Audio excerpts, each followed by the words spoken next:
Hi everyone, I'm Rahimi, and today I would like to present about theoretical approaches in education. I'm going to focus on three theoretical approaches: uh, cognitive, behaviorist, and humanistic theoretical approaches in education. Let's dive in. Okay, our first theory is cognitive theory. Major theories are John Piaget, Jerome Bruner, and David Ausubel. There are three components of cognitive theory known as sensory memory, working memory, and long-term memory. For sensory memory, functions by receiving information from various human senses, including the eyes, ear, nose, mouth, and touch. For example, when we heard bell sound, our sensory memory receive the bell sound. It quickly fades if we don't pay attention to it. Okay, second is working memory. Working memory functions to receive information, and once we pay attention to it, we think about it actively. Working memory has a limited capacity. It will hold only 9 items at the time. Okay. Teachers need to process complex information or use visual aids to avoid overloading students with exercise information. For example, when we use visual aids in our learning practices, students will remember the lesson better. Okay. Third is long-term memory. The information needs to be encoded into long-term memory, where the information can be stored for a long time. Encoding can be enhanced using strategies such as chunking, elaboration, and the use of mental imagery. For example, in English lesson, we use chunking strategy. That means we use groups of words together, such as at the end of the day, and I don't know, I am happy. Okay. Uh, Cognitive theory encompasses the concept of metacognition. Metacognition is the process of thinking about thinking. There are two elements of metacognition: metacognitive knowledge and metacognitive regulation. Okay. Metacognitive knowledge is about understanding your learning style and strategies. Meanwhile, metacognitive regulation is about managing your learning through planning and reflection. Okay. Basically, cognitive theory supports classroom practices. For example, forms to mathematics teachers present a problem-solving math question. Students need to discuss various ways to solve it, explain their reasoning, and compare the answers. Another example is a Form 1 English teacher using a mind map to organize ideas before writing an essay. Okay, there are several uh, strengths and limitation uh, of cognitive theory. For the strength, it promotes critical thinking, improve problem-solving skill, encourages meaningful learning, and enhances memory and understanding. Okay, for the limitation, teacher cannot directly observe how a student structures or retrieves knowledge because we don't know what happened in their mind or their brain. Um, especially we don't know they understand about the lesson, or they pretend to understand the lesson. Okay. And then less emphasis on social, emotional, academic, cultural background, and peer relationship factors. Okay. Okay. The second theory is behaviorist theory. Behaviorist theory, also known as behaviorism. According to the Charisma University, behaviorist theory defines the action of humans and animals by solely focusing on apparent action rather than internal thoughts. So this theory doesn't focus on the mind; it focuses on the action. There are two principles of the theory known as classical conditioning and operant conditioning.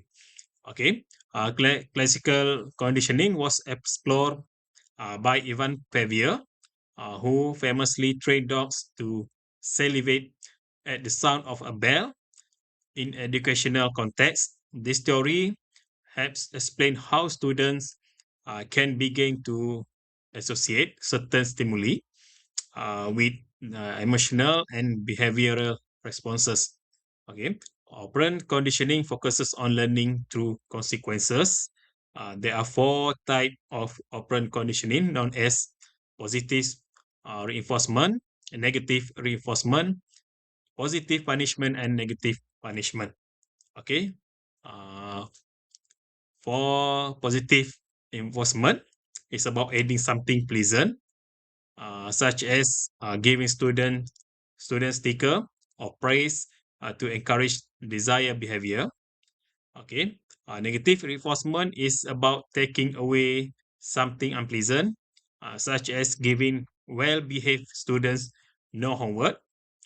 Positive punishment is about adding something unpleasant, such as giving an extra task for misbehaved students. Okay, the last one, negative punishment, is about removing something pleasant, such as taking away computer time from misbehaving students.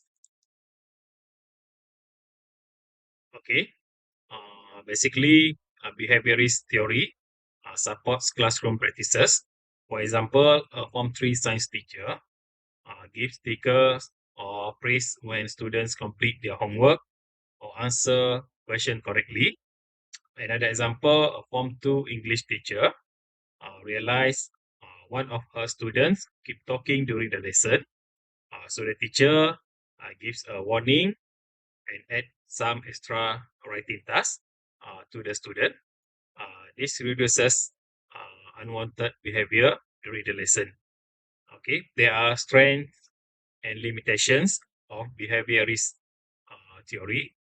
Uh, for the strength, it provides a clear learning objective, encourages positive behavior, effective for teaching basic skills through repetition and practice, easy to observe and measure students' learning and behavior. For the limitation, it only focuses on observable behavior rather than understanding. Uh, it may reduce students' creativity and critical thinking. Students may mainly depend on rewards, um, and then it unconsidering students' emotions or individual differences. Uh, those are strengths and limitation of behaviorist theory. Okay, our last theory for today is humanistic theory. This theory, psychologists like Abraham Maslow and Carl Rogers. This theory focuses on self-actualization and student-centered learning. Okay, self-actualization emphasizes on individual potential. Every individual has their own potential to grow into the best version of themselves. Uh, for the student-centered learning, It provides students with the opportunity to determine their own learning paths. Learners are not passive recipients of information, but they are active participants who have shaped their own education journey.